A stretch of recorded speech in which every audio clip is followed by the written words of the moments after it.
Soy Fernando del Moral.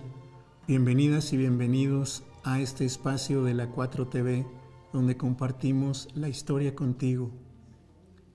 Fue un 10 de marzo de 1951 cuando los trabajadores mineros se hicieron presentes en la Ciudad de México y llegaron a la Plaza de la Constitución para hacer valer sus derechos constitucionales de petición y de audiencia con el entonces presidente Miguel Alemán, quien faltó a ellos y no los recibió. Les fueron cerradas las puertas de Palacio Nacional, como cerrada fue la posición de la Autoridad Laboral Federal, en tanto mantenía una actitud represiva sobre un movimiento obrero que a través del gremio minero se había salido del control gubernamental impuesto en ese sexenio, que era un control mediante la imposición de líderes corruptos en los sindicatos nacionales. Esta vanguardia de 4,000 trabajadores mineros había emprendido una larga marcha el 20 de enero de 1951 desde sus lugares de trabajo en Palau, Cloete y Nueva Rosita, en la región carbonífera de Coahuila, caminando durante 50 días 1,500 kilómetros hasta la capital, para recurrir a la voluntad política del presidente y que éste coadyuvara a resolver una huelga justa que se había apegado a derecho,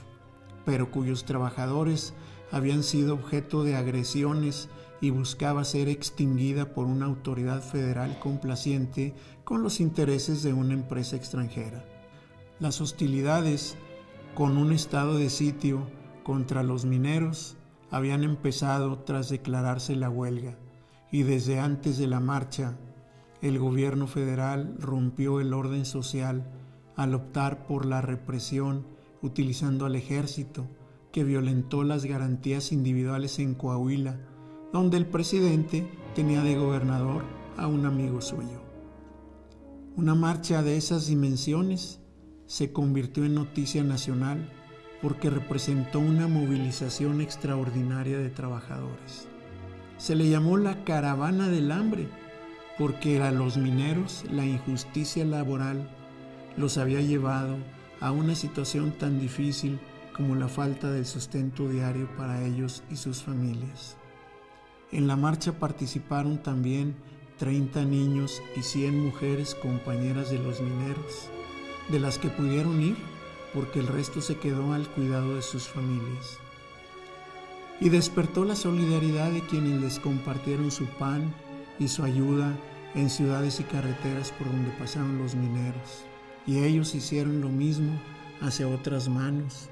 las de los indígenas otomíes, que los vieron desde la miseria extrema en la que sobrevivían cuando atravesaron el páramo de esa región marginada del Mezquital en el estado de Hidalgo. Como era costumbre de la prensa proclive al gobierno, a los marchistas se les tildó de antipatriotas y agitadores, en tanto otra prensa voluntaria, emergente y solidaria generaba volantes e impresos para la comunicación indispensable de los mineros en la difusión al público de sus legítimas demandas, como fue en las 30 ediciones de su Diario del Campamento,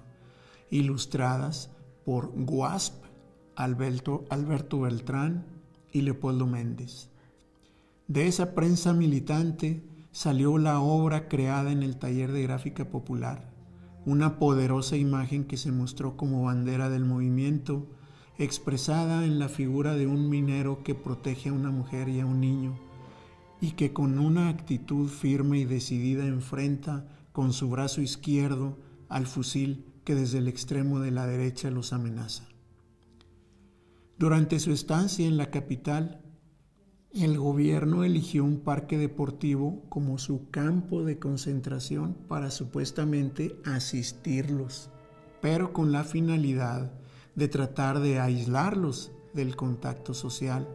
en tanto les demoraban una resolución a sus peticiones, que no llegaba, hasta que los conminaron al siguiente mes a un forzoso regreso a Coahuila, pero no en vagones para transportar ganado en un tren, que los trabajadores, indignados, rechazaron. Esa fue la respuesta de un gobierno autoritario que reprobaba cualquier demanda, aunque ésta fuera legal, pues para ello imponía sus órdenes a las Fuerzas Armadas, a los poderes legislativo y judicial y a todos los gobernadores. Los mineros de la gran huelga minera en Coahuila nunca se rindieron. Su movimiento reivindicador fue reprimido por una colusión de intereses empresariales y oficiales en su contra. Los trabajadores declararon: que la opinión juzgue estos hechos y que la historia recoja y precise la responsabilidad de los funcionarios que nos han negado el amparo de la ley, que a todos los mexicanos tienen derecho, y nos han hecho víctimas de la injusticia. Fueron las palabras finales del comité de huelga el 27 de abril de 1951. Se iniciaba así en México un largo periodo contra todo gobierno, contra todo movimiento social, que por más justo que fuera, debía ser asfixiado por un gobierno que no admitía disidencias. De los 5,000 trabajadores en huelga, se recontrató solamente a 800, y todo el resto, con sus familias, se vieron obligados a un desplazamiento forzado y a emigrar para sobrevivir. Gracias al reportaje de la marcha publicado por José Revueltas y lo que después investigaron y escribieron Mario Gil, Daniel Molina, Victoria Novello, Luis Reigadas y Antonio Avitia, sin olvidar al destacado protagonista de la marcha, Agapito Maltos Cruz, compositor del gran corrido de los mineros en 289 cuartetas, así como el importante testimonio del militante obrero Camilo Chávez, publicado por Perla Jaimes, y las únicas imágenes filmadas de la marcha que conservaron trabajadores mineros, y empezó a difundir el documentalista Gonzalo Infante a fines del siglo pasado, porque gracias a su iniciativa podemos verlas hoy. Esta épica del movimiento obrero mexicano no ha sido olvidada. La aportación histórica de esta marcha de la dignidad minera es que sentó un precedente y trascendió en el país como un ejemplo que fue emulado en los años venideros por otros movimientos laborales, indígenas, campesinos, estudiantiles, civiles y políticos, como las marchas hacia la Ciudad de México encabezadas por Salvador Nava, que protestó contra la imposición federal de un gobernador en San Luis Potosí, o la del éxodo por la democracia del entonces dirigente local en Tabasco, Andrés Manuel López Obrador, ambas en 1991,